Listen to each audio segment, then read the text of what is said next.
کې موجود یم په علایه کې د علایه یو ښکلې او ښایسته علاقه چې بیچو میدان ورته ویلی شي. راغلی یم دلته کې ډېره ښکلې او ښایسته علاقه ده. دا دې علاقې ماشومان دي او دا د دې یو ماما دی چې دلته پاتې کېږي. دومره ښکلې او ښایسته علاقه ده. مونږ وایو سویزرلنډ ښایسته دی. تاسو کله دې علاقې ته راشئ او دا وګورئ نو سویزرلنډ به درنه هیر شي. خو صرف د دې علاقې چې کوم دی روډ صرف خراب دی. خو د روډ کله بندوبست وشو نو دا علاقه به داسې مشهوره وي. زه تاسو ته اوس د علاقې ویو ښیم، د غرونو نظارې ته ښیم. ګورئ د غرونو په سرونو باندې ورېځي او دا علاقه تاسو وګورئ څومره ښکلې او ښایسته علاقه ده. دا دې علاقې ماشومان دي، بچیان دي چې دلته کې کرکټ کوي.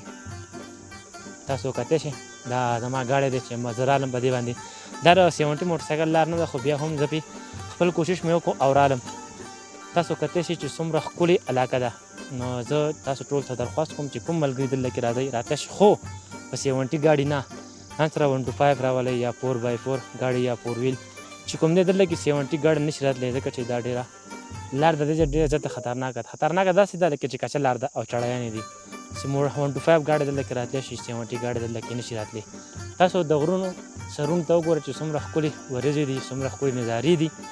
زمونږ د خیبر پښتونخوا د وطن څومره ښکلې ښایسته نظارې دي. تاسو هم راشئ د خپل وطن ښایست دنیا ته وښایئ چې زموږ وطن څومره ښایسته دی.